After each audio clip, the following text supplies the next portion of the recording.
বন্ধুসকল, America versus Iran যুদ্ধখনত আমেৰিকাই সাৰেণ্ডাৰ কৰিবলৈ সাজু হৈছে নেকি? এই যুদ্ধখন কণ্টিনিউ কৰিবলৈ আমেৰিকা ইজৰাইলৰ শক্তি শেষ হৈ গৈছে নেকি? লেটেষ্ট ৰিপৰ্ট মতে ডনাল্ড ট্ৰাম্পে যোৱা 24 মাৰ্চ তাৰিখে আমেৰিকাৰ ফালৰ পৰা 5 দিনৰ কাৰণে one sided hold fire announce কৰিছে। 24 মাৰ্চৰ পৰা নেক্সট 5 দিনলৈ আমেৰিকাই ইৰাণৰ ওপৰত কোনো ধৰণৰ আক্ৰমণ নকৰে। এতিয়া আমেৰিকাই ইৰাণৰ লগত যুদ্ধৰ সলনি আলোচনা আৰু ডি এস্কেলেশ্যনৰ দিশলৈ যাব বিচাৰিছে।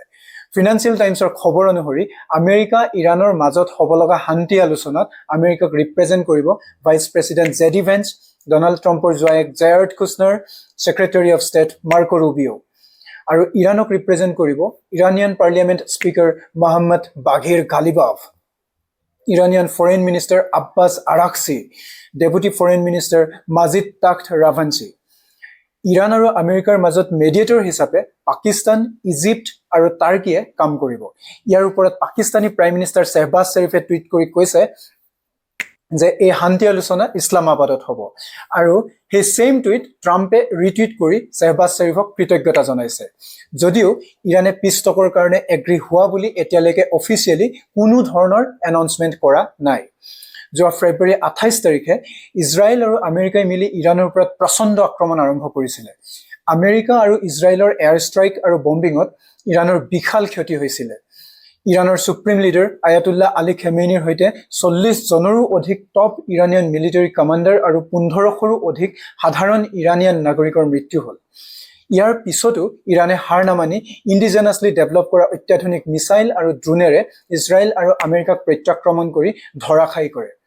আমেৰিকা আৰু ইজৰাইলৰ টাৰ্গেট কি আছিলে এই যুদ্ধত? ইৰাণৰ নিউক্লিয়াৰ প্ৰগ্ৰেম কমপ্লিটলি ধ্বংস কৰা, ইৰাণৰ মিছাইল শক্তি দুৰ্বল কৰা, ইৰাণত আয়াতুল্লাৰ শাসন শেষ কৰি আমেৰিকাৰ পাপেট গভৰ্ণমেণ্ট প্ৰতিষ্ঠা কৰা, ইৰাণত ৰিজিম চেঞ্জ মানে থিঅক্ৰেচি শেষ কৰি ডেমক্ৰেচি প্ৰতিষ্ঠা কৰা। কিন্তু আমেৰিকাই এটাও টাৰ্গেট ফুলফিল কৰিব পাৰিলে জানো? আচলতে ইৰাণ ইমান সহজ দেশ নহয়। বিশ্বৰ 4 নম্বৰ সৰ্বাধিক অইল ৰিজাৰ্ভ থকা দেশ হোৱা স্বত্তেও আমেৰিকান চেংচনৰ কাৰণে ইৰাণ ইকনমিকেলি দুৰ্বল এখন দেশ হৈ আছে।